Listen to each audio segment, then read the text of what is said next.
மகர ராசி சனி பயிற்சி பலன்கள் 2023. திருநள்ளாறு சனீஸ்வர பகவான் வாக்கிய பஞ்சாங்கின் அடிப்படையில் டிசம்பர் மாதம் 20ஆம் தேதி 2023 மாலை 5:23 மகர ராசியிலிருந்து அவருடைய மற்றொரு வீடாகிய கும்பராசிக்கு சஞ்சாரம் செய்துள்ளார். மகர ராசிக்கு இந்த சனி பயிற்சியால் அமையும் கிரக நிலைகள். கோச்சாரத்தில் மகர ராசிக்கு சனி குடும்பம், வாக்கு, தனம், நேத்திரஸ்தானமான 2ஆம் இடத்திற்கு வருவதும், ராகு 3இல் இருப்பதும், கேது 9 இருப்பதும், குரு 4இல் இருப்பதும், வருகின்ற 1 மே 2024 முதல் 5ஆம் இடத்தில் தனக்காரர் குரு அமர இருப்பதும் மிகவும் நன்மையான பலன்களே மகர ராசி நேயர்களுக்கு நடைபெற இருக்கிறது. சனி 2இல் கோச்சாரத்தில் இருப்பது யோகமான பலன்களை மகர ராசி நேயர்களுக்கு வாரி வழங்கும் என்பதில் எல்லளவும் மையமில்லை. கேது 9இல் இருப்பதும், குரு 4இல் இருப்பதும் நன்மையான பலன்களை தடை ஏற்படுத்தும். ஆகையால் மகர ராசி நேயர்கள் கேது மற்றும் குரு பிரீத்தி செய்வது நன்மை தரும். மகர ராசி நேயர்கள் 50% யோகமான பலன்களை மட்டுமே அனுபவிக்க இருக்கிறார்கள். மகர ராசி நேயர்களுக்கு இந்த காலகட்டத்திலே நன்மையான பலன்களே அதிகமாக நடக்க இருக்கிறது. தீய பலன்களும் கொஞ்சம் இருக்கும். மகர ராசி நேயர்களுக்கு நடப்பு தசா புத்தி நன்றாக இருந்தால், தசாநாதன் நல்ல சாரம் வாங்கி இருந்தால் யோகமான பலன்கள் நடைபெறும். மாறாக தசா புக்தி சாதகமாக இல்லை என்றாலும், தசாநாதன் பகைசாரம் பெற்றிருந்தாலும் நன்மை மற்றும் தீய பலன்கள் கலவையாக நடைபெறும். மேலும் பாதகாதிபதி, மாரகாதிபதி, அஷ்டமாதிபதி தசை புத்தி நடைபெற்றாலும்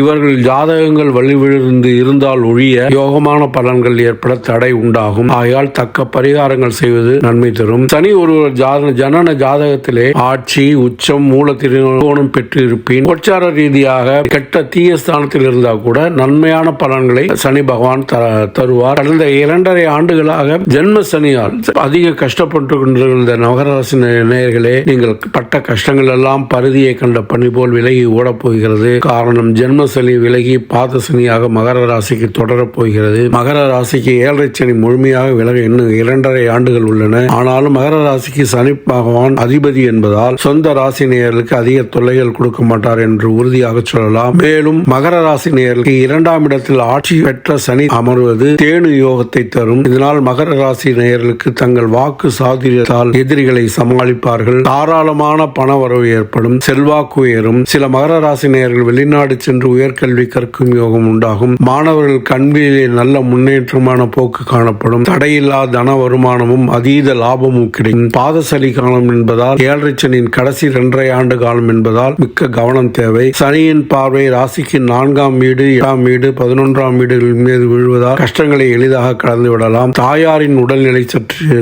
கவனம் தேவை. குடும்ப சனியாக 2ஆம் வீட்டில் சனி பகவான் அமரப்போவதால் குடும்பத்தில் தேவையற்ற பிரச்சனைகள், வீண் விவாதங்கள் வந்து சேர்க்கும். தேவையற்ற வாக்குவாதங்களை தவிர்ப்பது நல்லது. கணவன் மனைவி இடையே சண்டைகள், சச்சரவுகள் வந்து போகும். விட்டு கொடுத்து போகும் மனப்பான்மை இருந்தால் இந்த பிரச்சனைகளிலிருந்து மீள முடியும். இந்த காலகட்டத்திலே யாருக்கும் பணத்தை கடனாக தர வேண்டாம் மற்றும் ஜாமீன் கையெழுத்து போடக்கூடாது. கடன் கொடுத்த பணத்தை வசூலிப்பதற்குள் போதும் போதும் என்று ஆகிவிடும். பொருளாதார நெருக்கடியால் பல தொல்லைகள் சமாளிக்க நேரிடும். எனவே பேசும் வார்த்தைகளில் பணம் கொடுக்கல் வாங்கலிலும் கவனமும் நிதானமும் தேவை. மகர ராசி நேயர்கள், மாணவர்கள் கல்வியிலே மேன்மை அடைவார்கள். புதிய ஆராய்ச்சிகளை செய்து ஒரு சிலர் முனைவர் பட்டம் பெறுவார்கள். இது நாள் வரை புத்திர பாக்கியம் தடைப்பட்டவர்களுக்கு தற்சமயம் புத்திர பாக்கியம் உண்டாகும். விரும்பிய வண்ணம் காரிய வெற்றி, நிலபுலங்கள் சேர்க்கை, சொத்துக்கள் சேர்க்கை ஆகிய ஏற்படும். மகர ராசி நேயர்களுக்கு பதவி மற்றும் சம்பள உயர்வு தேடி வரும். சிலருக்கு விரும்பிய இடத்திற்கே அனுகூல இடமாற்றம் கிடைக்கும். இந்த சனி பயிற்சியால் பல நன்மைகளையும் யோகங்களையும் மகர ராசி நேயர்கள் அனுபவிக்க இருக்கிறார்கள். பண வரவு சரளமாக இருக்கும். செய்தொழில் வளர்ச்சி பெறும். திருமண தடைகள் நீங்கும். புதிய